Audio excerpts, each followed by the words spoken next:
Class 11th के बच्चे ध्यान दें। आज इस चैप्टर का लास्ट पॉइंट बचा है कि हाइड्रोजन और सल्फर का मात्रात्मक विश्लेषण कैसे किया जाए। मात्रात्मक विश्लेषण में हाइड्रोजन से हमारा मतलब कि भी इसमें क्लोरीन हो सकती है, ब्रोमीन हो सकती है अथवा आयोडीन हो सकती है। सल्फर को यस से रिप्रेजेंट करते हैं, यानी सल्फर को हम यहाँ इस प्रकार से, तो या तो अपने कार्बनिक यौगिक में हाइड्रोजन हो सकती है अथवा सल्फर भी हो सकती है। तो आज हम लोग पढ़ेंगे हाइड्रोजन तथा सल्फर का मात्रात्मक विश्लेषण, और इसके लिए केवल एक विधि प्रयोग में लाई जाती है, वो है कैरियस विधि। कैरियस विधि, कैरियस विधि, कैरियस मेथड। तो हम लोग जानेंगे अबाउट टू कैरियस मेथड। कैरियस मेथड क्या होती है? दरअसल कैरियस मेथड में एक प्रकार की, इस प्रकार की एक टेस्ट ट्यूब होती है जिसको हम लोग कैरियस ट्यूब कहते हैं। इसी को कहा जाता है कैरियस ट्यूब। और इसके अंदर इस प्रकार की एक और ट्यूब होती है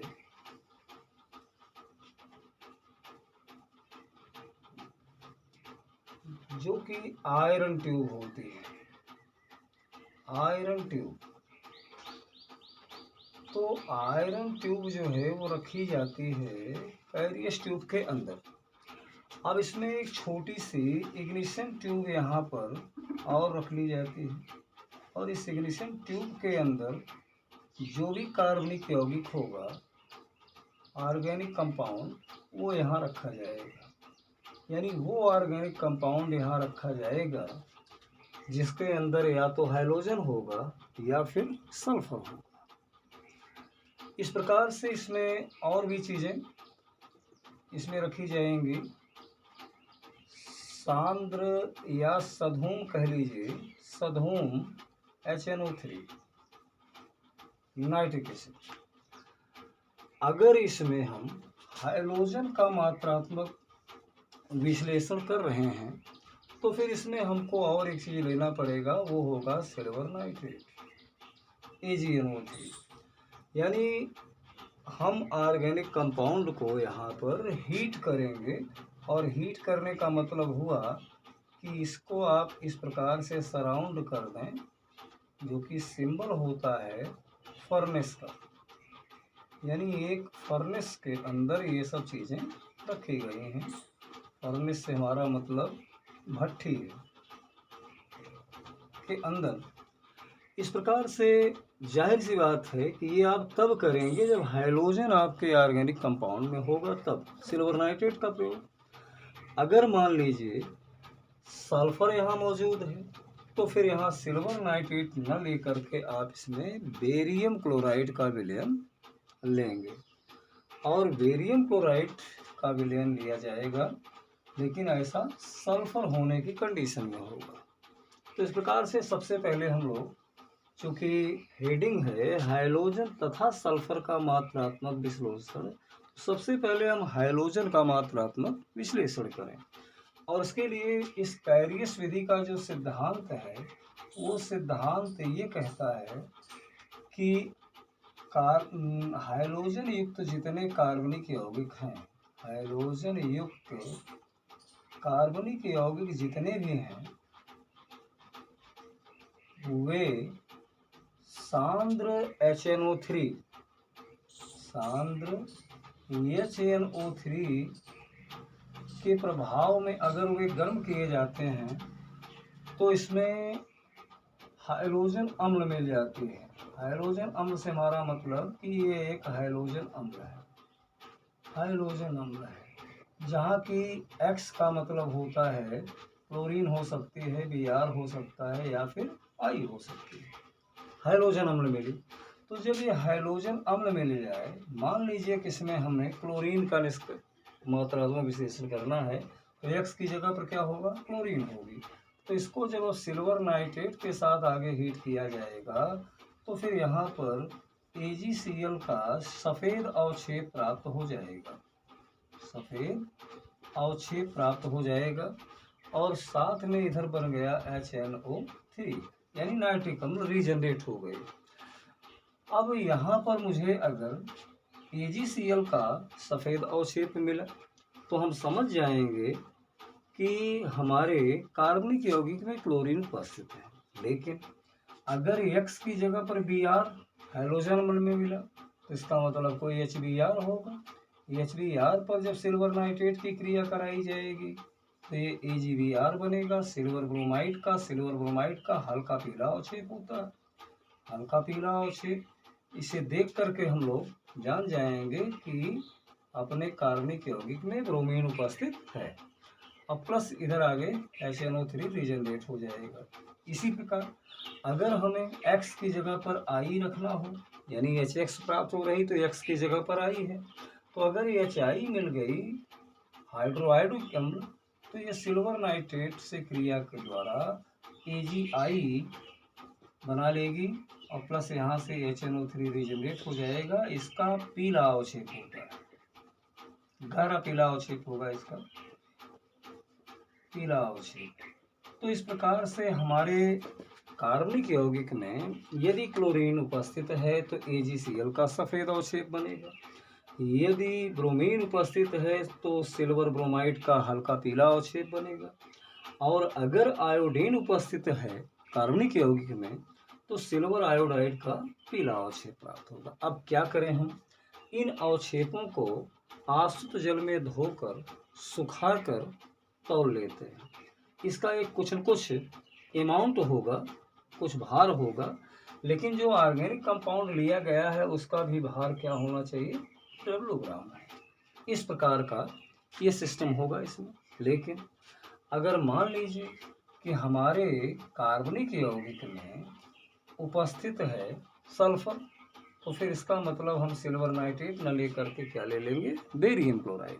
और बेरियम क्लोराइड में ये होता है कि हाइड्रोजन युक्त नहीं बल्कि अब आप इसे लिखेंगे सल्फर युक्त कार्बनिक यौगिक।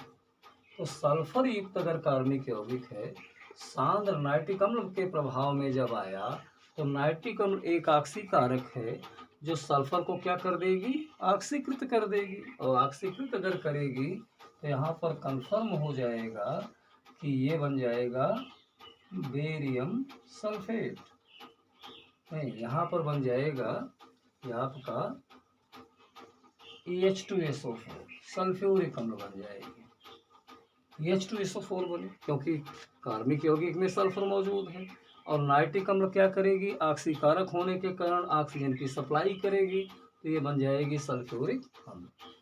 तो कैरियस विधि में यहाँ पर सल्फ्यूरिक अम्ल का निर्माण हुआ। लेकिन आप देख रहे हैं कि इसमें मैंने इस ट्यूब के अंदर क्या ले रखा है, बेरियम क्लोराइड। अगर मैंने इसमें बेरियम क्लोराइड लिया और हमारे ऑर्गेनिक कंपाउंड में सल्फर सल्फोम नाइट्रिक अम्ल द्वारा फ्यूमिंग नाइट्रिक एसिड द्वारा ऑक्सीडाइज होकर के सल्फ्यूरिक एसिड का निर्माण कर लिया, तो आगे चल करके देखिए यही sulphuric acid H2SO4 barium chloride से क्रिया कर द्वारा बना लेगी बेरियम सल्फेट।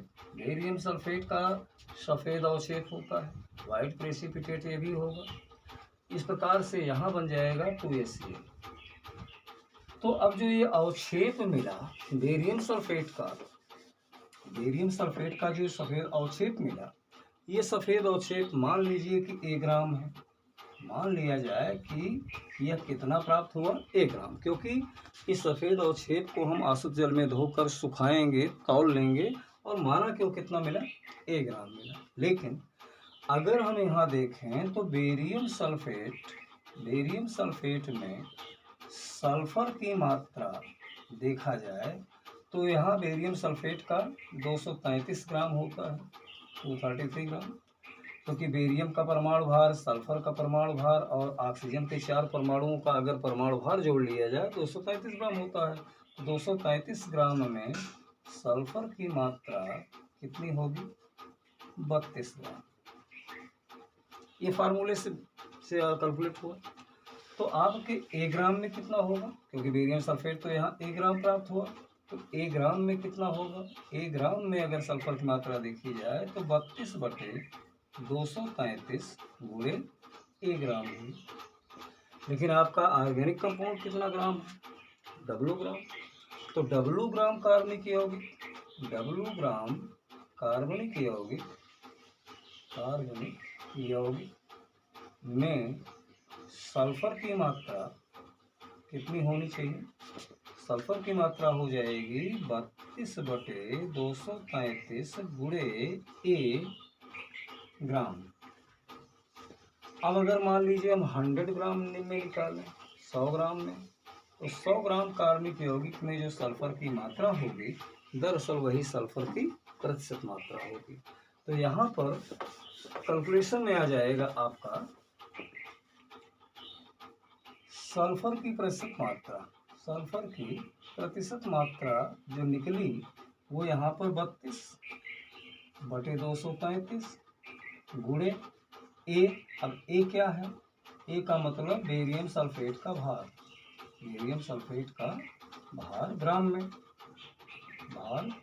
में बटे डब्लू कार्बनिक यौगिक का भार मल्टीप्लाई बाई 100। तो इस प्रकार से सल्फर की प्रतिशत मात्रा को हम इस फार्मूले द्वारा निकाल सकते हैं। इसी प्रकार का कैलकुलेशन आप हैलोजन के लिए भी कर सकते हैं। जैसे अगर हैलोजन के लिए कैलकुलेशन करना पड़े तो कंफर्म है यहाँ पर कि क्लोरीन की प्रतिशत मात्रा अगर निकालनी है तो इसका मतलब ये हुआ कि यहाँ पर AgCl का भार कितना मिला ये आपको तौलना पड़ेगा। AgCl का भार मान लीजिए कि उसी प्रकार से ए ग्राम मिला, तो यहाँ AgCl का अणुभार कितना होगा, AgCl का अणुभार हुआ, सिल्वर का परमाणु भार 108 और Cl का होगा 35.5, तो कुल मिला के हो जाएगा 143.5 ग्राम AgCl में क्लोरीन की मात्रा कितनी होगी, क्लोरीन की मात्रा साफ दिख रही है 35.5 ग्राम, तो ये हो जाएगी 35.5 ग्राम। अब ए ग्राम मिला है तो ए ग्राम में कितना होगा, ए ग्राम में AgCl में इसकी मात्रा 35.5 बटे 143.5 इंटू ए ग्राम में। लेकिन डब्लू ग्राम में कितना होगा, क्योंकि कार्बनिक यौगिक तो मैंने डब्लू ग्राम लिया है, तो डब्लू ग्राम में क्लोरीन की मात्रा कितनी होगी, ये होगी 35.5 बटे 143.5 गुणे ए अपान डब्लू ग्राम। तो 100 ग्राम में कितनी होगी, 100 ग्राम, चूँकि परसेंटेज अमाउंट निकालना है, ये हो जाएगी 35.5 बटे 143.5 गुणे डब्लू और गुणे ए का मतलब AgCl का भार, AgCl का भार ग्राम में और मल्टीप्लाई बाई 100। तो इस प्रकार से हमने एक फार्मूले का डेरिवेशन किया। अब क्लोरीन की प्रतिशत मात्रा किससे निकली, क्लोरीन की जो प्रतिशत मात्रा निकलेगी वो हुआ फार्मूला 35.5 बटे 143.5 गुणे ए का मतलब अब यहाँ होगा AgCl का भार ग्राम में दिया जाएगा प्रश्न बटे डब्लू कार्बनिक यौगिक का भार मल्टीप्लाई बाई 100। तो इस फार्मूले द्वारा हम क्लोरीन की प्रतिशत मात्रा भी निकाल सकते हैं। इसी प्रकार अगर हमें ब्रोमीन की प्रतिशत मात्रा निकालनी पड़े तो ब्रोमीन की प्रतिशत मात्रा निकालने के लिए अब हम यहाँ क्या करेंगे, ब्रोमीन की प्रतिशत मात्रा अगर हमें निकालनी है तो जाहिर सी बात है कि मुझे AgBr का मिला होगा, हल्का पीला अवक्षेप।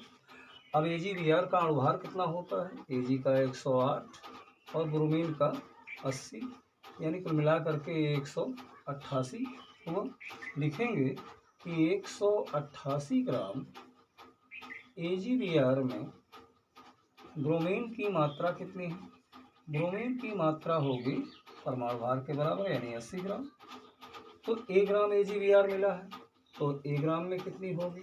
1 ग्राम में निकालने के लिए ये हो जाएगा 80/188 गुणे 1 ग्राम। इसी प्रकार से W ग्राम कार्बनिक यौगिक लिया गया था उसमें, तो वो हो जाएगा कितना? 80/188 गुणे A/W ग्राम। लेकिन हम परसेंटेज अमाउंट निकाल रहे हैं तो 100 ग्राम में निकालेंगे, तो 100 ग्राम में कितना होगा? ये हो जाएगा 80/188 गुणे W गुणे A और मल्टीप्लाई बाई 100, इतना ग्राम। तो इस प्रकार से ब्रोमीन की प्रतिशत मात्रा निकालने का फार्मूला अपने पास बना। ब्रोमीन की प्रतिशत मात्रा निकालने का फार्मूला बना 80/188 गुणे A, और A का मतलब AgVr का भार ग्राम में, AgVr का भार ग्राम में, बटे W कार्बनिक यौगिक गुणे 100। तो प्रतिशत मात्रा ब्रोमीन की निकालने के लिए अपने पास फार्मूले का डेरिवेशन हुआ इस प्रकार से। लेकिन अगर मुझे आयोडीन की प्रतिशत मात्रा निकालनी है, आयोडीन की अगर प्रतिशत मात्रा कार्बनिक यौगिक में निकालनी पड़े, तो जाहिर सी बात है कि मुझे AgI का अवक्षेप मिलेगा जो पीले रंग का होगा, और माना कि ये कितना है? 1 ग्राम है। जो भी मिला तौलने के बाद तो मान लीजिए 1 ग्राम मिला। तो Ag का परमाणु भार होता है 108, I का होता है 127, टोटल मिलाकर हो गया 235।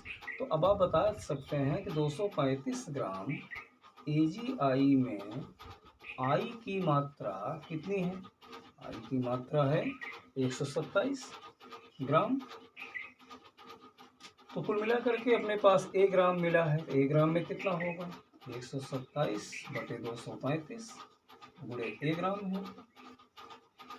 लेकिन कार्बनिक यौगिक तो W ग्राम था टोटल, जिसको मैंने कैरियस ट्यूब में गर्म किया था, तो ये हो जाएगा 127/235 गुणे A/W ग्राम। हम प्रतिशत मात्रा निकाल रहे हैं तो 100 निकालेंगे। 100 ग्राम में कितनी होगी? 100 ग्राम में यहाँ पर 127/235 गुणे A/W मल्टीप्लाई बाई 100।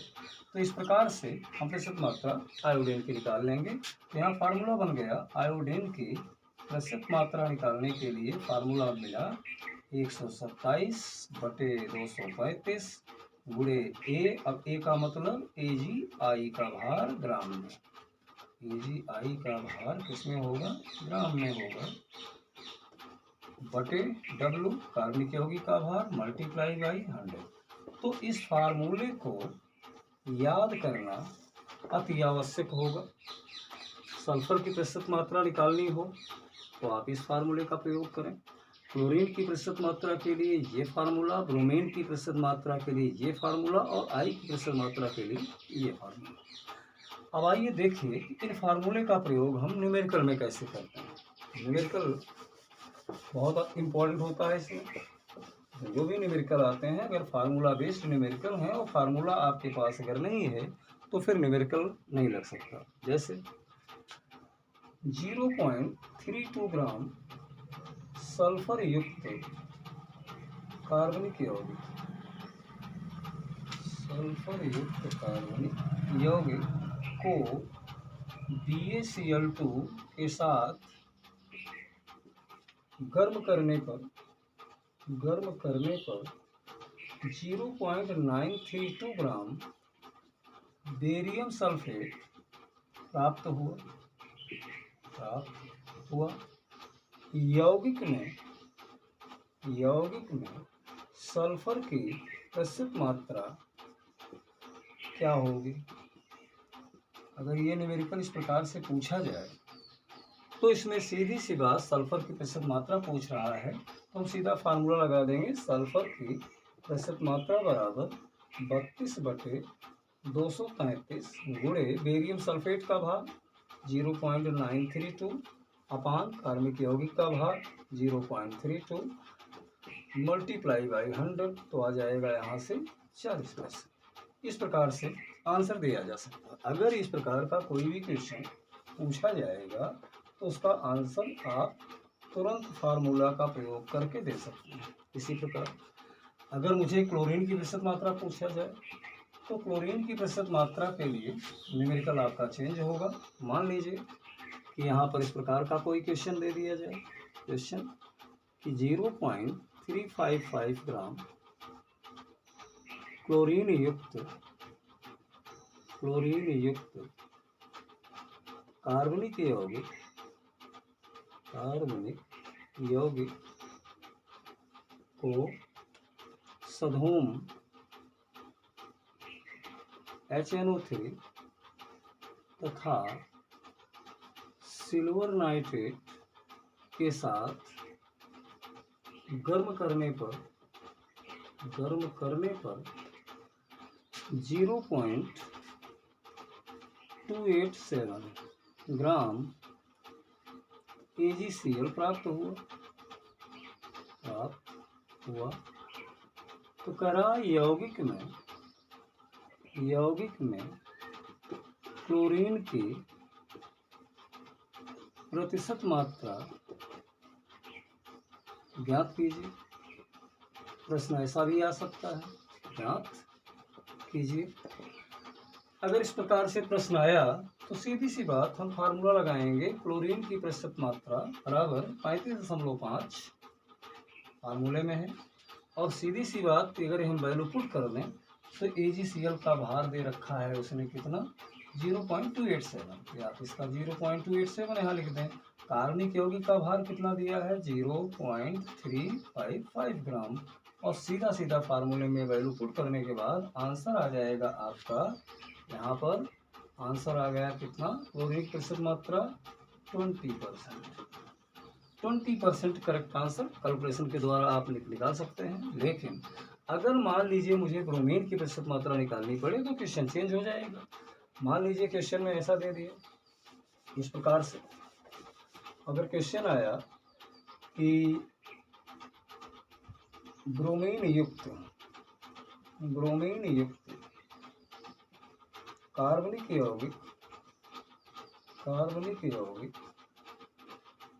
के 0.5124 ग्राम को सधोम HNO3 तथा AgNO3 के साथ गर्म करने पर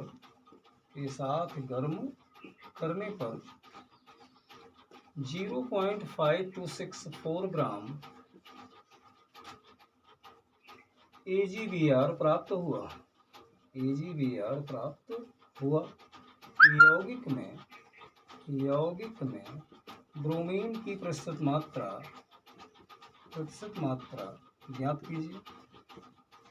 अगर ऐसा क्वेश्चन आ गया तो आप क्या करेंगे, तो ऐसे क्वेश्चन के लिए सीधी सी बात फार्मूला अपने पास है और आंसर में आप सीधा लिख दीजिए कि ब्रोमीन की प्रतिशत मात्रा बराबर होगा 80/188 गुणे AgBr का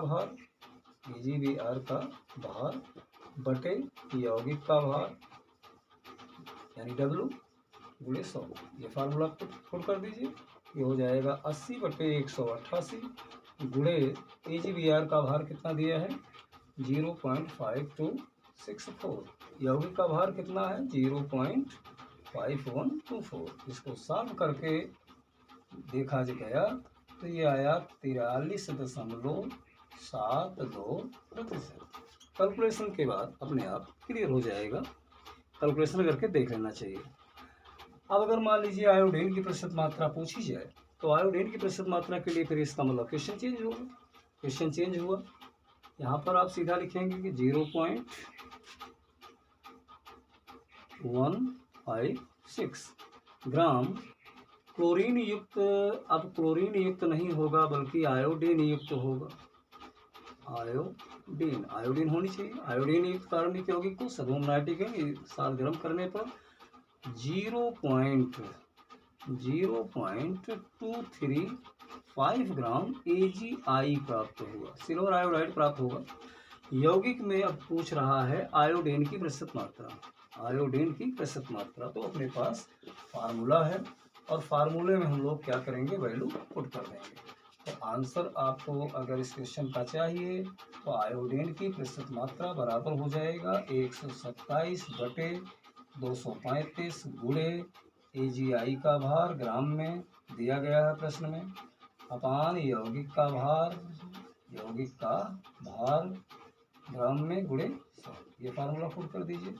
127 अपान 235 गुणे 0.235 बटे यौगिक का भार दिया है 0.156 ग्राम गुणे 100। इसे सॉल्व करने पर 81.41% करेक्ट आंसर आ जाएगा। इस प्रकार से हमने देखा कि हाइड्रोजन तथा सल्फर का मात्रात्मक विश्लेषण मैंने विद न्यूमेरिकल सॉल्व करके आपके सामने प्रस्तुत किया।